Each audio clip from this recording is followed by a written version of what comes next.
Magandang umaga po sa inyo lahat. Happy Lord's Day po bawat isa.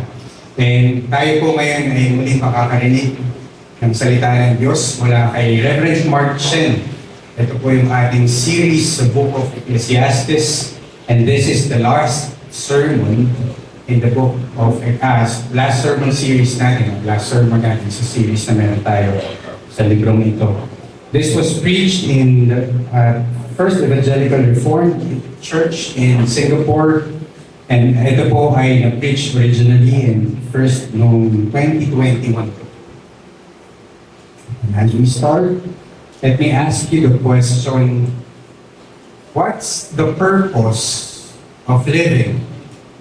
Naman po ang isa sa mga tanong na patuloy nating naririnig at tayo rin naman po ay very common sa atin ang tanong na ito. Yung tanong na bakit nga ba tayo nabubuhay dito sa mundong ito? Pero pa commercial, para kanino ka bumabangon? At maraming tao ang nagtatanong ng bagay na ito sa atin. And for example, for a tortoise killifish is a siyang isda. Ang purpose po niya is simply survival and propagation. Yun po ang function at purpose niya. Familiar po ba kayo sa isdang yun? Hindi po yun kasing laki ng tilapia or kung ano man, kundi napakaliit na isda lang po nito. Ito po ay native sa Africa, specifically sa Zimbabwe at sa Mozambique. At isa ito sa sa isda na may maiksi or pinakamaiksing lifespan kung tutuusin natin. Kasi sa lugar na yun po, sa Africa, pag umulan, merong mga lugar kung saan nagkakaroon ng mga temporary ponds or temporary na mga imbakan ng tubig. Pag simulang umulan na sa lugar na yun or pag nag-start na yung rainy season. So for example, habang walang ulan, dun sa mga lugar na yun, dun sa mga lupa kung saan na-form yun, may mga itlog po doon na parang nagiging dormant siya for how many months. Hindi siya nabubulok, hindi namamatay mga itlog. Pero pag nagsimula ang tag-ulan, biglang mabubuhay yung mga itlog na yun at mag-hatch sila at mabubuhay yung mga isdang yun. So for that season of rainy season, wala silang gagawin, pagkasimula nilang mabuhay, wala silang gagawin for 12 weeks, kung hindi mag-reproduce lamang. So 12 weeks, ibig sabihin, for 3 months, wala silang gagawin, kundi mangitlog lamang ng mangitlog, hanggang may tubig dun sa lugar na yun. Tapos eventually, after 12 weeks, or after that season of rainy season, eventually matutuyo na uli ang lupa at ang mangyayari lahat sila na nabuhay doon ay mamamatay na din. Pero yun ang mangyayari. So ano mangyayari pagkatapos nun? So yung mga itlog na naiwan nila, yung mga itlog na naiwan nila doon sa lugar na yun, magiging dormant uli yun for how many months dahil tuyot yung lugar. Tapos pagdating ng tag-ulan, mabubuhay ulit yung mga itlog. Pag-hatch uli yun, mag-reproduce sila ulit. And the cycle goes on. Every time na may tag-ulan, buhay sila. Every time na walang tag-ulan, walang isda dun sa lugar na yun. So that's the point of its life. To live, to propagate, and then die. And life goes on. Meron pa pong isang isda. Ang tinatawag naman ito ang coral reef pygmy goby. Napakahaba. Ano rin po yun, napakaliit din isda nito. Pero ito naman po ay makikita naman sa Great Barrier Reef. So hindi katulad nung sa killifish kanina, na sa mga temporary ponds lang sa Africa makikita. Ito naman ay makikita natin sa dagat na mismo. So hindi na limitation yung lugar kung paano sila mabubuhay. Kasi napakalaki na ng kahit pwede nilang languyan at pwede nilang kung saan sila pwedeng mabuhay. Pero kung titingnan natin mabuti dito, actually, itong mga isdang to, mas maiksi pa yung lifespan kesa sa mga killifish. Kasi sila, ganun din pa rin yung purpose. They would live, they would try to survive, and they would continuously propagate. Patuloy silang mangingitlog, patuloy silang manganganak. And it lives for only 5 weeks. Hindi po 2 months, hindi 2.5 months. kundi 1 month and 1 week lamang. Hindi lalagpas ng 2 buwan. At dapat sa 5 weeks na meron silang yun, wala silang gagawin kundi mangitlog lang ng mangitlog at mag-propagate lang ng mag-propagate hanggang sila ay dumami, hanggang sa sila ay mamatay. So ganun po ulit. Live 5 weeks, survive, multiply, propagate, then die. And that's their lifespan. Now, sa mga examples na to, comparatively, the life for most people is the same. Ay natin makita ganyan, hindi man tayo nabubuhay sa tubig, pero the pattern is somewhat similar or the same. Some live in small ponds of poverty. You know, people that are part of those community or environment in which they live in this small pond of poverty with a time limit. Wala namang nabubuhay ng matagal sa atin.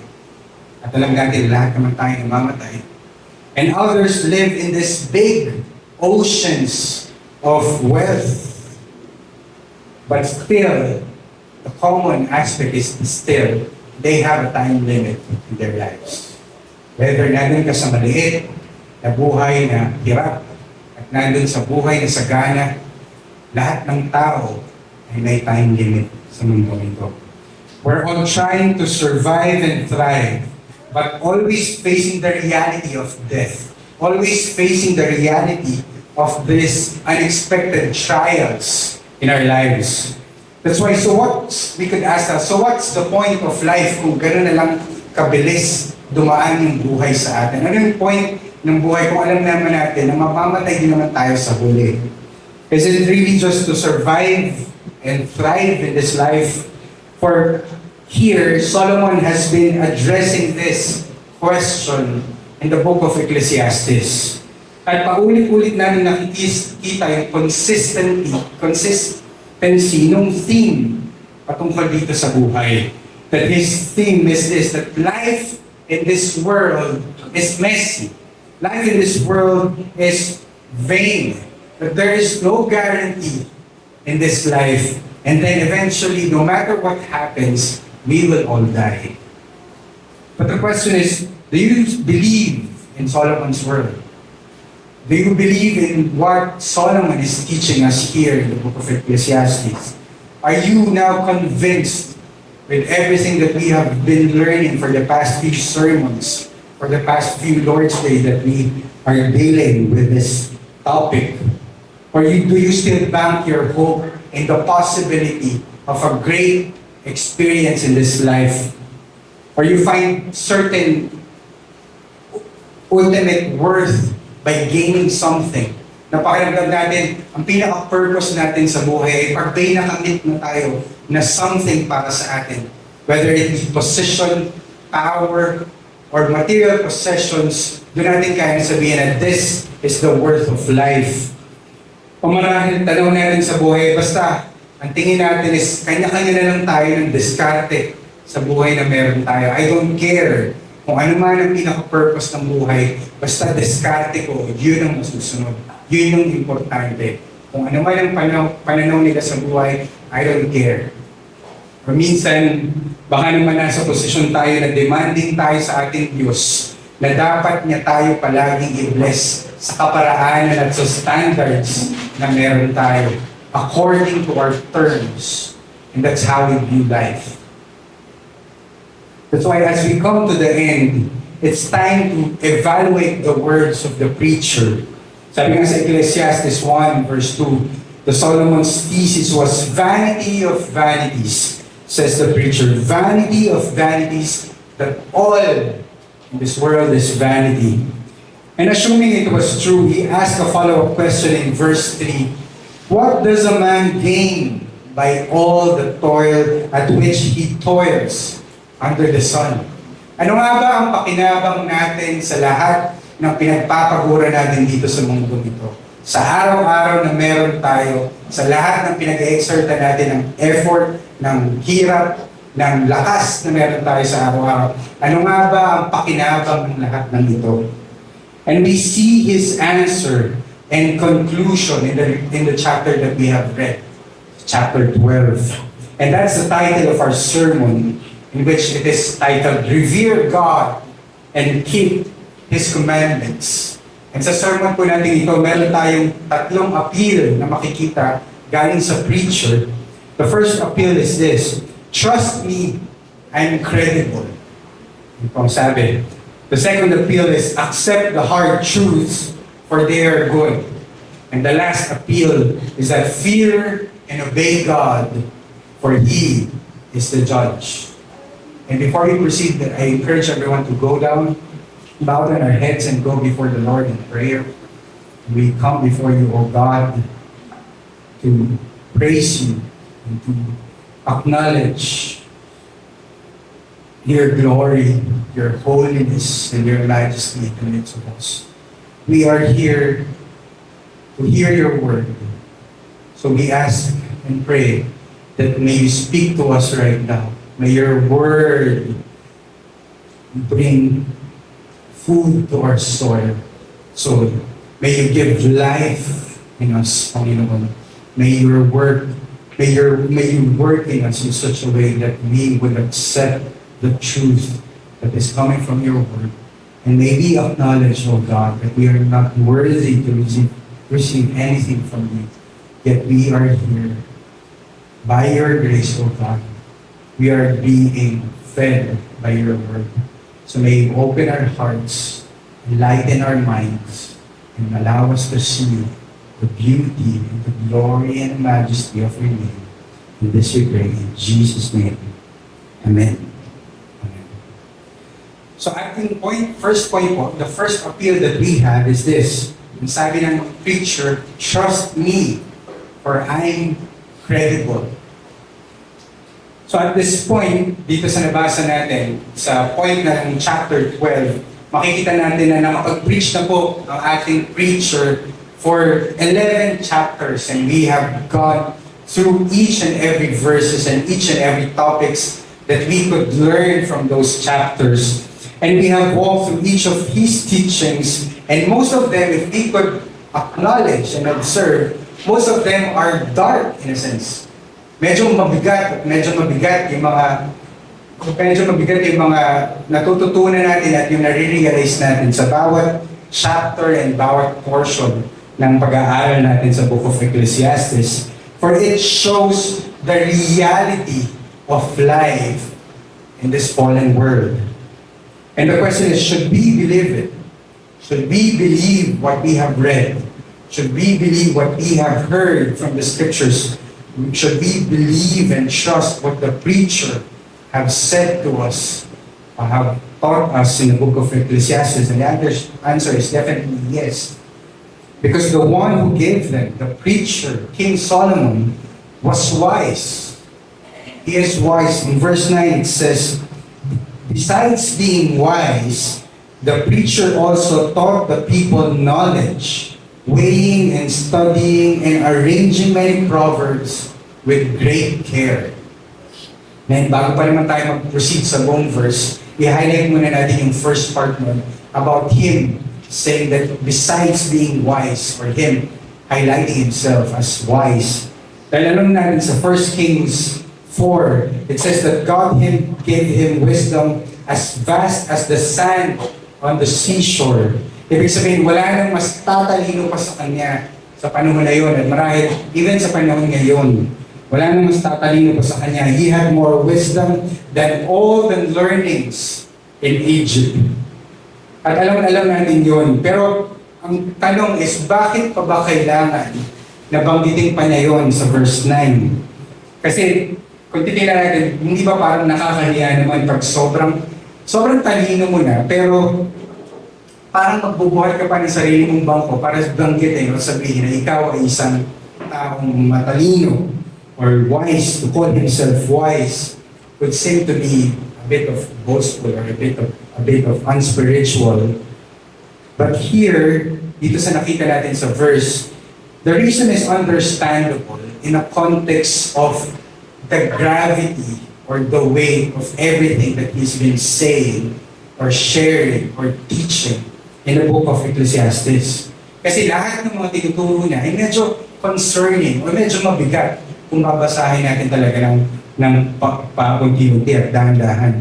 Because this teaching seems to be troubling in the sense that yung mga katuruan niya, for example, lahat ng sinasabi niya dito that everything in life is vain. At yung mga katuruan pa niya na sinabi, lahat ng bagay sa mundong ito ay eventually mapupunta lang naman sa wala. Your works will only mock you when you're gone. And sinasabi pa niya, or tinuturo pa sa atin dito, that you will just be forgotten eventually in life. And your wisdom, no matter how wise you are, is never be 100% guarantee of success in this world. At yung mga bagay na ito, pag nakarinig ang tao ng mga ganitong katuruan, ng mga ganitong katotohanan, maraming bagay, maraming tao ayaw marinig ng mga katotohanan na ito.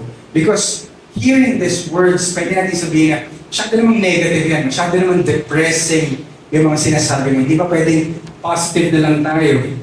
And because of that, maybe or probably his credentials would have been questioned because of the nature of the things that they've been teaching us. At meron pa siya nabanggit sa chapter 8 na medyo parang, concerning or medyo sobra pag naririnig natin out of context. Pero ang sabi niya dito, eat, drink, and be merry. Na parang, just enjoy life, that's it. But dear friends, itong mga bagay na to, hindi ito something na kay Solomon lang nangyari. That he could be questioned, he could be challenged with what he's been teaching, because Jesus had the same experience because of the truth that Christ has been proclaiming during his time. For example po, nung panahon na ang mga tao ay patuloy na sumusunod sa kanya at sinusundan siya sa kung saan man siya pumunta, hindi dahil sa kung sino siya, kundi dun sa pagkain na natanggap nila galing sa ating Panginoon. Ito yung context wherein Jesus fed the 5,000 and after feeding them, hanggang sa huli patuloy siyang sinusundan ng mga taong ito. Ngayon, ang sabi ng Panginoong Diyos sa kanila, ang sabi niya, He taught them that hindi masasatisfy ang tao sa pagkain ng mundong ito. Never masasatisfy ang tao that He Himself must be their food. Yun yung context ng sinasabi ng ating Panginoong Diyos sa Kanya. For He is the bread of life. And ito yung makikita natin sa John chapter 6, wherein He taught this reality na sabi niya, for whoever eats His flesh and drinks His blood shall have eternal life. And para marinig yung katuruan na yun ng ibang tao, alam natin ang nangyari. That he was questioned and many people have struggled to understand what he's been teaching, for it was a hard truth. At maraming na-stumble at naguluhan sa katuruan niyang ito at maraming ang hindi sumunod sa kanya afterwards. After teaching those things, those thousands of people left him and only few remained in him. Sa kabilang banda naman, nung nandun naman siya sa time wherein he was dining and drinking wine with other people, he was again perceived negatively. He was questioned, even to the point that others called him a drunk and a glutton. So tulad dun sa picture na yun in which no matter what happens, he was questioned, Solomon here defended himself so no one would discount or discredit the wisdom that he has. Someone who received the wisdom from the Lord. He said his teaching was true. Yun ang kanyang patuloy na sinasabi. And as a wise preacher, he taught the people about what life really is. Not the kind of life that people want to hear, but what is the reality of life in this world. Sabi nga sa verse 9, marami siyang tinuruan at sinulat niya ito, yung mga katuruan na ito, para sa benefit or sa pakinabang or for the good of the people. And then in verse 10 it says, the preacher sought to find words of delight and uprightly he wrote words of truth.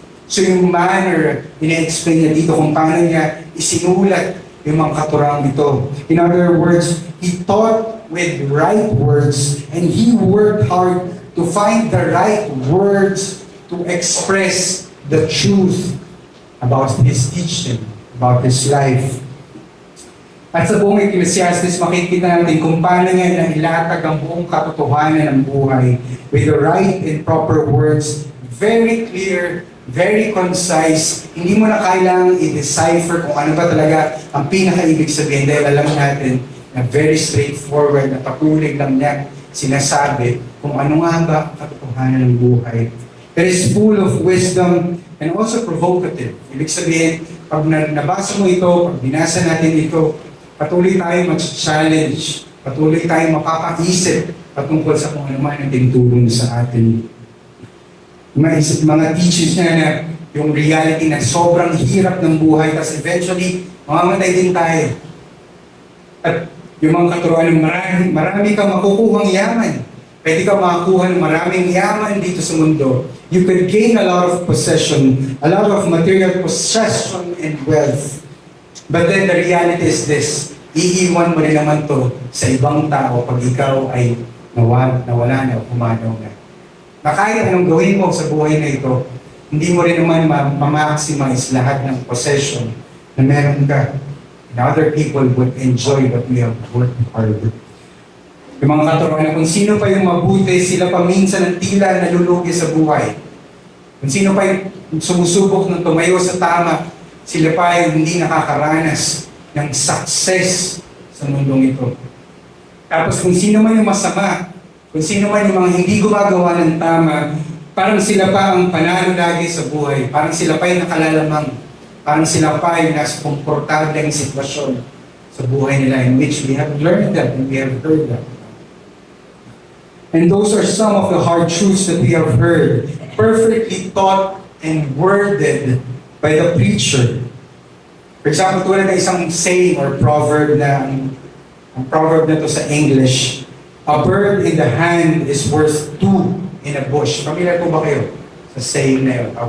A bird in the hand is worth two in a bush. Ibig sabihin sa Tagalog, ang ibon na hawak mo na sa kamay mo ngayon ay katumbas ng dalawang ibon na hahanapin mo pa sa gubat. So ano mas mahalaga? Ibig sabihin, mas mahalaga yung mga bagay na tiyak na nasa iyo na kesa ipaprioritize mo pa yung mga bagay na hindi katiyak o hindi ka sure. Mas huwag mong ipagpapalit yung mga bagay na meron ka na talaga ngayon sa mga uncertainties ng mga bagay sa mundo. And that is a very good proverb. That is a very good saying that we could learn from. And could also apply in our lives. Pero meron pa bang mas gaganda pa? At meron pa bang mas magiging realistic pa sa narinig natin sa ating preacher na si Solomon? And sabi niya, life under the sun is vanity of vanities, a vexation of the spirit. That is a cold, hard truth that we can never deny as a reality. Because Solomon is not like Joel Osteen or si Joyce Meyer, si Stephen Furtick, of those people to tell you only good things and uplifting things, but words that satisfy the people's itchy ears. Because Solomon told them the cold, hard truth about life. Hindi siya katulad ng mga taong yung he was a Jonathan Edwards, preaching about sinners in the hands of an angry God. And these words he spoke were upright words of truth, according to verse 10. In other words, he laid out the truth correctly, properly, with the right words intended for that purpose. Hindi po siya nag-sugarcoat, mga kapatid, sa lahat ng sinasabi niya. Hindi niya ginawang malamya or katanggap-tanggap or politically correct yung mga claims and truth na naririnig natin sa Book of Ecclesiastes. He didn't hide those truths. And now we could ask, why did he do this? Bakit nga ba ganito katindi at kabigat yung presentation na ginawa ni Solomon sa Book of Ecclesiastes? And it is because he was a shepherd leading the flock. That's the purpose and that's the reason. Hindi lang siya matalinong tao, kundi siya ay isang pastor ng mga anak ng Diyos. And the way he would do it is by preaching and teaching the truth. Sabi sa verse 11, the words of the wise are like goads, and like nails firmly fixed are the collected sayings. They are given by one shepherd, by the shepherd. The kings of Israel were considered shepherds in their time, and they would direct the people, not just rule over them, but to guide them, protect them, and direct them like shepherds. Kaya gano'n na rin yung image na nakikita natin, for example, sa Egypt, yung Pharaoh. Yung images na nakikita natin doon, meron siyang dalawang hawak, isang pamalo or isang whip at isang staff or crook, parang staff. Because may aspect of shepherding, may aspect of guiding. At ganoon din yung mga European monarchs. May makikita tayong image na meron silang hawak-hawak na scepter or rod. Kasi ganoon yung imahe ng isang shepherd. So Solomon was king and taught truth to the people to guide them, not just as a king, but also as a shepherd. But we acknowledge that being a shepherd was a difficult work. It is not easy. And as a shepherd, he told the people to accept the hard truths of this world, of this life, for they are good. And that's our second point po, mga kapatid.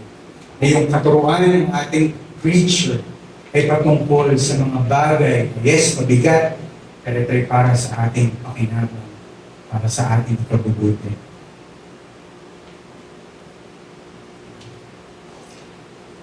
Now here, while we know that the truth was good, he also knew that it was difficult for them to accept. Hindi po madali ang tanggapin ang mga katotohanan sa buhay. Kasi minsan, o madalas, ay din naman natin marinig yung katotohanan. Tayo rin mismo sa ating buhay. We would rather believe in the lie rather than accept what is true before us. And even if we did, we can't even handle the truth. Lalo na kung ang katotohanan dito ay masakit para sa atin. In verse 11, it says, the words of the wise are like goads. Ano ba ibig sabihin pag sinabing goads? Ito po yung parang patpat or staff na ginagamit ng mga pastol pag nag-aalala siya or nag-shepherd siya ng mga sheep. Ang distinct po dito or ang distinct sa stick na ito ay hindi lang siya mahabang patpat, kundi kung mapapansin natin sa dulo ng patpat, meron po yung maiksi or maliit na thorn or may patusok po yun sa dulo or may hook po yun. Kasi ibig sabihin, hindi po siya ginagamit para pamalo lang ng mga tupa, kundi ginagamit rin yun para panusok or talagang para makapagbigay ng sugat or mabigla yung mga hayop. Pag for example, naglalakad ang mga tupa tapos may lumihis na isang tupa, pumunta sa ibang daan na hindi naman dapat ipuntahan. Tapos, alam natin na pwede siya mapahamak sa ginagawa niya. Lalo na pag hindi niya nakikinig yung tupa sa sinasabi ng pastol. Na dapat dito lamang o tinatawag na hindi na nakikinig. So ginagamit niya yung goad para mabigla siya, hindi lang para paluin, para matusok at mahimasmasan at makita na mali na pala yung ginagawa niya. And he used that to redirect the sheep towards the flock. And dito nakikita natin na through pain, the animal will be motivated to be directed back to the right paths. So here, the truth, the wise words which the preacher is telling here were like painful tools to stop us from being foolish. That's why he's saying the wise words of the preacher are like goads. Because those words are words of rebuke. Yun pa yung patuloy natin naririnig. Familiar tayo sa word na yun. Spoken to warn us against the danger of life. His rebukes are not intended for evil. It's not primarily to harm us in the full essence. Hindi ito para saktan tayo o ipahiya tayo sa ating ginagawa, kundi para ito sa ikabubuti natin, mga kapatid. Para sa ikabubuti at sa kapakanan natin bilang mananampalataya ng Diyos. But unfortunately, this function of truth, this truth used in this purpose, is often rejected by people already. They don't want rebukes in their lives. They don't like to hear this kind of truth. Ang gusto ko lang na katotohanan, yung mga bagay na okay sa akin. Pero yung mga katotohanan na hindi, huwag mo sabihin. Minsan ganun tayo. We just want to hear those positive things about us, but we don't want to hear those negative aspects or truth. And we don't like to obey those commands, those words. Pero si Solomon, the preacher, hindi siya takot na magbigay ng rebuke because he was their shepherd and he knows that it is his purpose to teach the truth. And the reality is sometimes pain is used by God through His Word by using the truth to hurt us and to remind us of our sins, of our challenges, of our lives. Kaya po mga kapatid, maganda po na matanggap natin ang mga katotohanan na nagagaling sa salita ng Diyos. Maganda po na matutunan natin ang mga bagay na ito. Lalo na po sa amin, for example, yung mga office bearers, elders, deacons, mga ating mga pastor. It is a good and it's always a very important desire that we will always learn and grow and love Him more.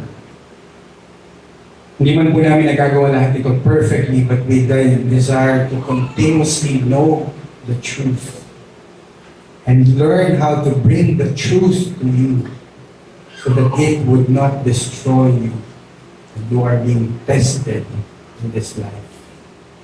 And I hope that we would accept and understand that even the gentle truth of this world could still hurt.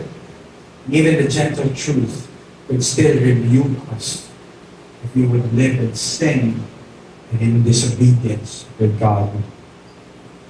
But this rebuke doesn't just inform us. Hindi lang po, ang rebuke ay hindi lang para i-call out tayo sa mali na ginagawa natin. Because here, we are being taught that rebukes are also used to build us up. Ibig sabihin, to edify us, to establish us. Kasi sa verse 10, 11, again, it says that the truth is like nails, mga pako, firmly fixed by a master builder.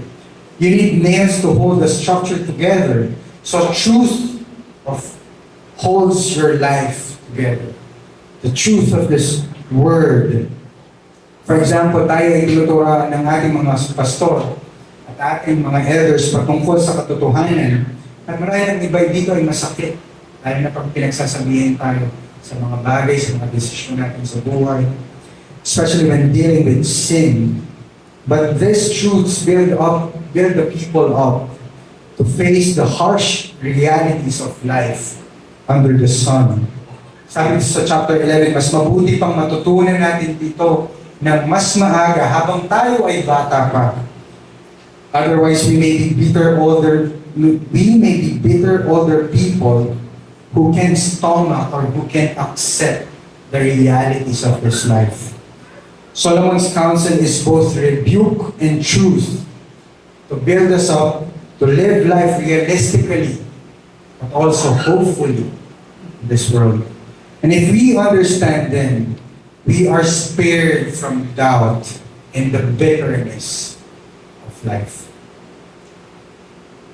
At ito po ay hindi lamang to build us up or to establish us, but it is also incremental. Ibig sabihin, padagdag pa ito ng padagdag. Pinapakuan tayo isa-isa para mapagtibay tayo sa buhay na meron tayo ngayon. Tulad ng sabi sa Isaiah 28 verse 10, for it is precept upon precept, precept upon precept, line upon line, line upon line, here a little, there a little. Because in these words teach us how to deal with the vanity under the sun. It rebukes those who have high hopes for life under the sun. Patuloy po tayong tinuturuan sa katotohanan na yung reality na magulo, yung buhay na meron tayo. Even in the midst of yung kung ano may nangyayari sa atin ngayon, ang daming gulo na nangyayari sa ibang bansa, ang daming gulo na nangyayari sa atin. Ang daming kailangan priorities, yet we still lack that organized reality. And we see how messy life is. But it rebukes us through the word. It also rebukes those who are bitter in life. Lagi na lang may reklamo. Lagi na lang may demand sa buhay. Yung patuloy na pinapaalala sa atin ang salita ng Diyos na kine-question tayo na talaga bang we deserve better in this world? In light of our sin, in light of our rebellion against God, do we really think that we deserve better here? Saan nga po ba natin nakukuha yung mga ganitong perspective that we deserve better in light of how we are being seen by God? It rebukes those who think their work cannot fail or backfire. It rebukes those who think they deserve happiness. It rebukes those who think they deserve healing. These are all teachings of the prosperity gospel. But when we take His word seriously, my friends, when we learn and try to learn to understand and accept the truth from the Word of God, we can face life with humility and with joy no matter what. Living and working and rejoicing in the Lord. Yung matuto tayong tanggapin ang lahat ng bagay na ibinibigay sa atin. Lahat ng pagkakataon, lahat ng mga sitwasyon na meron tayo na binibigay sa atin ng ating Panginoon. We are to acknowledge that there is nothing in this life that was not given to us by God. So why are we bitter? That is why we must know, my friends, that these words of truth, lahat ng ating natututunan ngayon, are not from Solomon, but from the greater Solomon. Not just from an earthly shepherd, but from the chief shepherd of the sheep. From that one shepherd of his flock. And not just from an earthly king, but from the heavenly king. And not just from Solomon, whose name was Peace, but from the Prince of Peace. And not just from Solomon who built the temple, but from Christ who built the better temple. Kaya kung matutulong tayo makinig, kung isusuko lang natin ang ating mga ugali, ang katigasan ng ating mga ulo, we will be driven more towards Christ through this word. And implicit is this: if we resist these plain words of truth, we're not rejecting the human creature, we're not rejecting the human shepherd, but Christ Himself. For to neglect the truth is to neglect Christ. Ano nga ba natin ito makikita?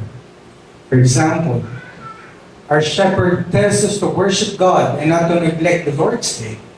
It's one example of how we are being taught about these things. It is a rebuke that builds us up. For when we hear and when we obey the command to worship Him, to gather together and worship during the Lord's Day, we would learn to love Him more. We would receive more of His grace. We would receive more of His word. We would be able to worship Him more in spirit and in truth. And we would appreciate His people and have fellowship with His saints. For we are to keep the Lord's Day holy and to worship Him. Pero ang problema, mga kapatid, kaya minsan nahihirapan tayong sundin ang bagay na ito ay dahil napangunahan tayo ng takot. Takot sa mga bagay na maaari natin kailangan i-surrender para lang makapag-Lord's Day. For example, pwedeng at risk yung career mo. Pwedeng at risk yung income mo. Yung iba, hindi makapag-Lord's Day dahil sayang yung kita sa restaurant or sayang yung kita sa business. Pwedeng i-sacrifice yung income. Or pwedeng at risk yung leisure na gusto mong gawin sana on a weekend. Or sayang yung opportunity na mas makapag-improve ako sa skill na meron ako, kailangan kong matutunan. Or baka hindi ako ma-promote pag lagi ako hindi papasok pag linggo. They would struggle to give up their self and worldly priorities and would result in just forgetting God and not anymore commit to worshiping Him and during Lord's Day. And here we could see they neglect Christ for what? They neglect Christ for what? For things that don't even last in eternity. Yun yung pinagpapalit nila. So, puri pagsilang sa ating Panginoon. Our shepherd also tells us it's better to be single than to have an unholy or a sinful relationship. There is a rebuke that teaches us to value God and His kingdom more. Pero muli, pag nabuhay tayo sa takot, doon tayo mas mahihirapan sumunod sa katuroang ito ng ating Diyos. Dahil takot tayo mag-isa, or we have this fear of loneliness. That's why we seem to be desperate and ended up neglecting Christ instead. Again, neglecting Christ. For what? Anong kapalit? For a few years on earth with someone whom you will never be with in eternity? Just for that? Another example, our shepherd tells us to forgive our enemies. To forgive. It's a rebuke that builds humility in us. Pero ganun pa rin, pagtakot pa rin ipahihiran natin. Kasi ayaw natin bitawan yung mga galit natin sa puso. Ayaw natin i-give up yung desire na balang araw, makakaganti rin ako. Makakabawi rin ako dun sa taong yun. We neglect Christ for what? For our own truth. For us to be right in our own eyes and still get wrong. My friends, Christ was right but received wrong. Christ was always right but understood wrong.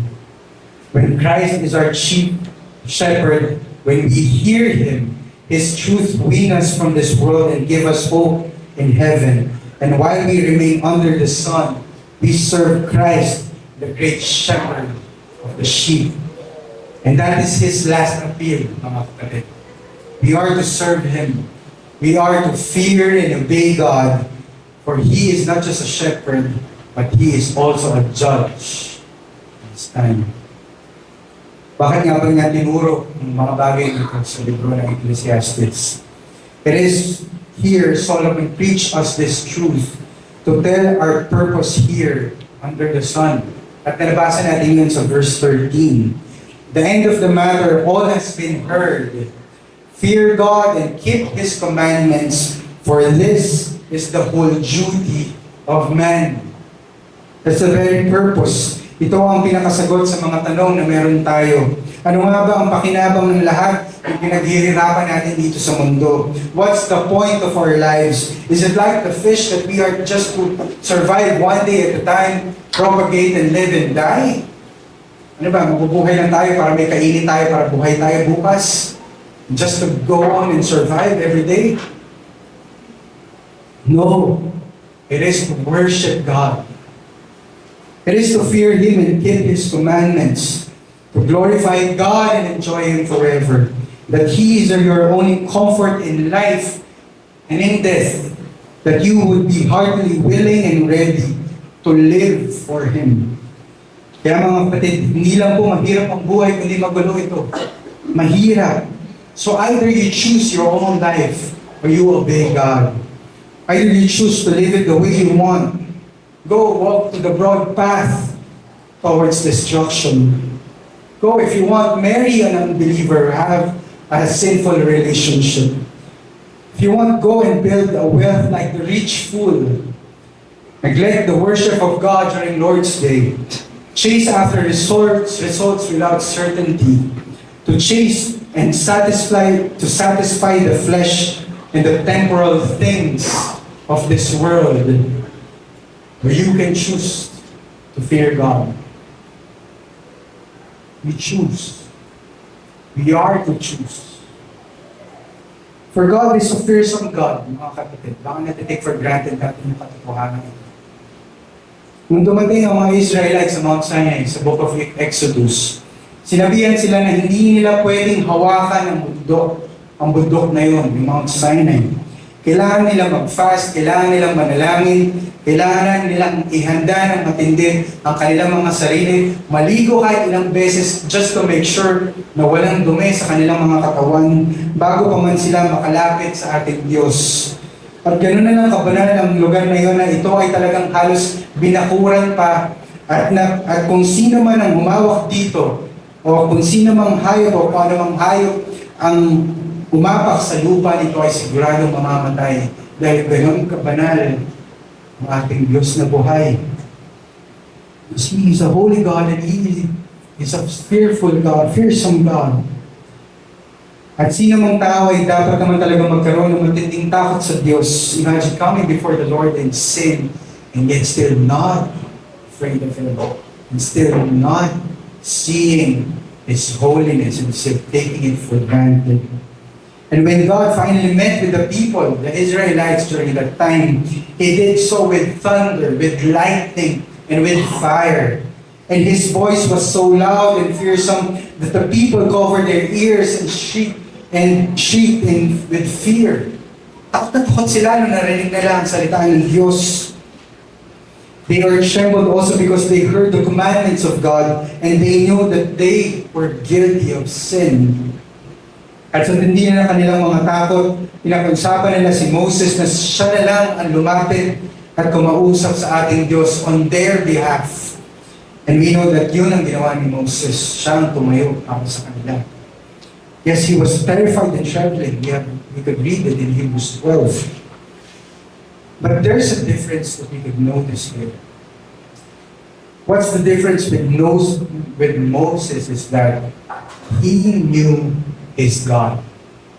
To be compared to the general Israelites during the time. He knew this awesome, fearsome God was the same God who wanted to rescue His people. He was the one who tenderly called Moses and directed him to free his people from Egypt. He spoke to Moses from the burning bush with all his glory, but the bush was not consumed. You see, the same God who spoke at Sinai with fire, burning up the whole mountaintop, was the same God who spoke to Moses in quiet and gentle tones from the bush that was not burned or consumed. So what's the difference? When we know that God is our Savior, when we know that God is our Lord and King, we fear the lust and pride of this world. We fear disappointing Him. We fear sinning against Him and living life under the sun without Him. That is why the point of our lives, our happy duty, my friends, is to show reverence to God. It should not be burdensome, but may we have this desire to be joyful and showing reverence to Him. As His sheep, we follow His teachings and we're not under the coercive power of the law, but because we don't obey because we must, we obey because we love. Dahil mahal natin ang Panginoon. We are to obey because of that.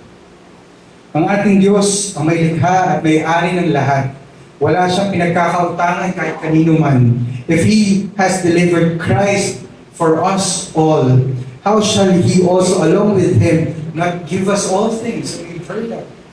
Because to put it simply, as we take it in the New Testament text, to fear God and keep His commandments is to seek ye first the kingdom of God. Please take note, God's kingdom, not ours. His kingdom beyond the sun, not ours here beneath the sun. That is why Solomon has shown how broken and messy life is here in this world. Because the problem is, we seek the worldly and temporal kingdom of this world. That's why men would tend to sin, would tend to lie, steal, compromise, just to gain temporary things of this world. And we are to fear God. We are to fear the Lord. Not just because we love Him, but because there will be a final reckoning, a final judgment. In verse 14, for God will bring every deed into judgment with every secret thing, whether good or evil.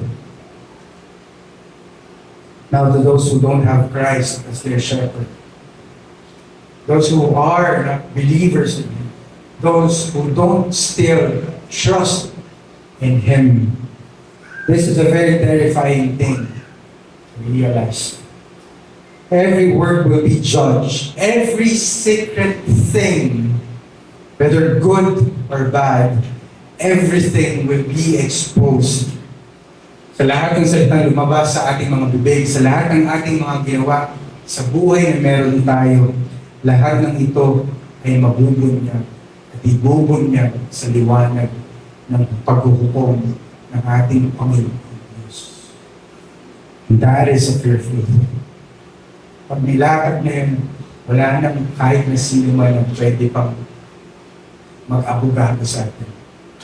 If you are not in the Lord, but to the believer, to those who believed in Him, who genuinely put their trust and hope in Christ, who is shepherded through this messy life by Christ, this is not a terrifying thing.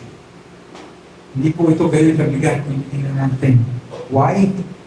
Because it's Judgment Day. And when it's Judgment Day, it means it is the day of the second coming of Christ. It is the time that He will come back. It is the day when He comes to take us back to heaven. It is the day of rewards. It is the day when all our tears, our sufferings will be wiped away. Our fears will be gone. Our pains will be no more. It is a day that we will be redeemed by our Maker.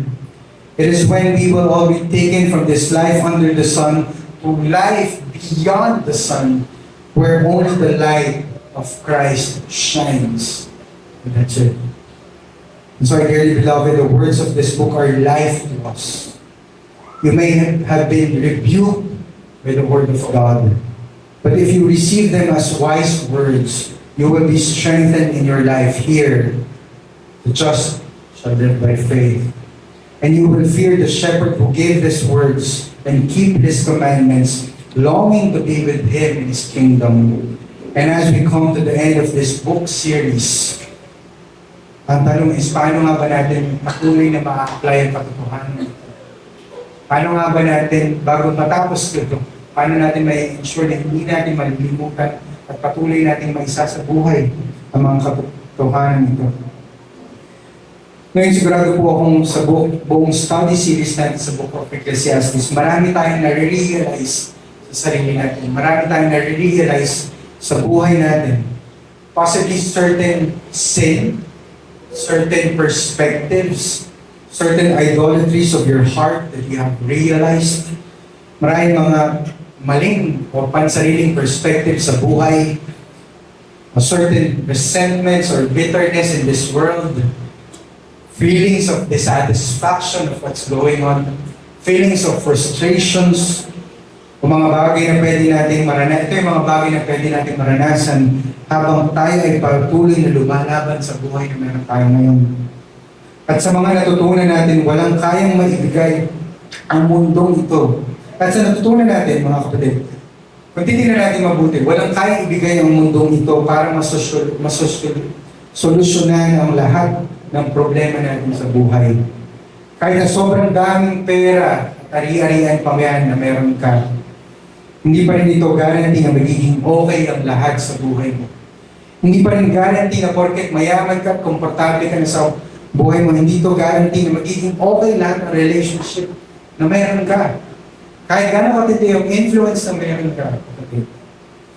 At pag nagkasakit ka, hindi ito magagaranti na porket may pera ka rin, mapapagaling ka nito at mapapahaba nito ang buhay. There will never be a guarantee of that. It is only Jesus and only Jesus that could help you live with life in the midst of all this messiness. And it is to find hope in Him and to stop striving to have the things of this world. Totoo po yun, magulong mundo, pero hindi po dapat tayo mawala ng pag-asa. We are to press on. We are not to give up. But we are to press on in wisdom and in love. For the counsel is simple. Learn and apply the lessons now. Deal with the idolatries of your heart. For it will be the guide towards a better life for the Lord. Nagpasalamat po tayo sa ating dakilang pastol, kung paano niya tayo inaalalayan sa buhay natin hanggang ngayon. At kahit na sa mga susunod na Panginoon pa yan, kahit na magkaroon man ng matinding gera, definitely we are to pray that may the Lord forbid for that to happen. But even if it did happen, we will always find comfort knowing that the Lord will be with us.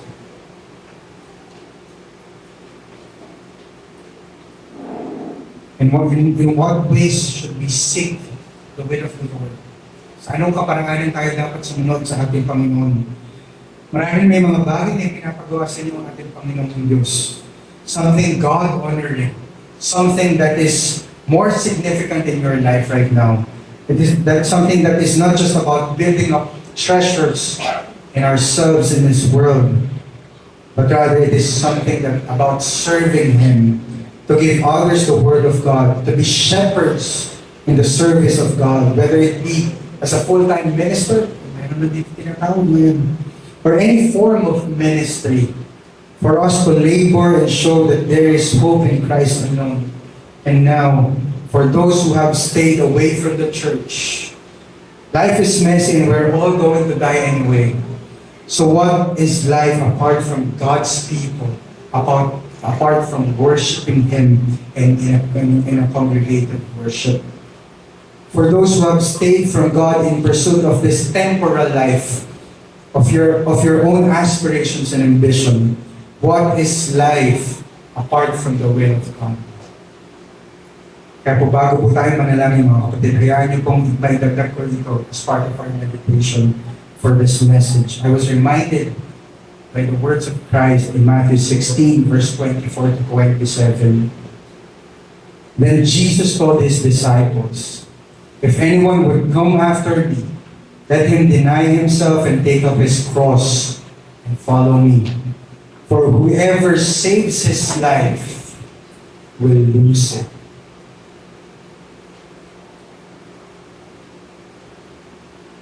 But whoever loses his life for my sake will find it. For what will it profit a man if he gains the whole world and forfeits his soul? Or what shall a man give in return for his soul? For the Son of Man is going to come with His angels in the glory of His Father, and then He will repay each person according to what he has done." That's a word of God. And He's promised us that He will come again, mga kapatid. Our Master will return, and He will take into account everything that we have done in this world. That's why may we all come before Him with reverence and fear. Fear God and keep His commandments, for this is the whole duty of man. Let us pray. Panginoon namin Diyos, salamat po sa iyong banal na salita na aming natanggap ngayong araw na ito. Wala po kaming kayang ipagmalaki sa aming buhay. If we are to look at our lives today, we see nothing but sin, foolishness, weakness, emptiness, O God. Yet we thank You that You are gracious and You have granted us Your word. May You help us in our frailties. May You help us in our limitations and shortcomings. May You sustain us in our weaknesses. And may we continue to be driven and be fueled by Your grace alone, knowing that it is by You alone we shall live. That's why may You give us that fear of You. Fear in a sense of great reverence to Your holy name. And may You give us that joy to obey You in Your commands, so that we would be able to glorify You, to honor You, and give You thanks and praise in this life. May we put our trust in You, O God. May You continue to be with us, and this we pray in Jesus' name.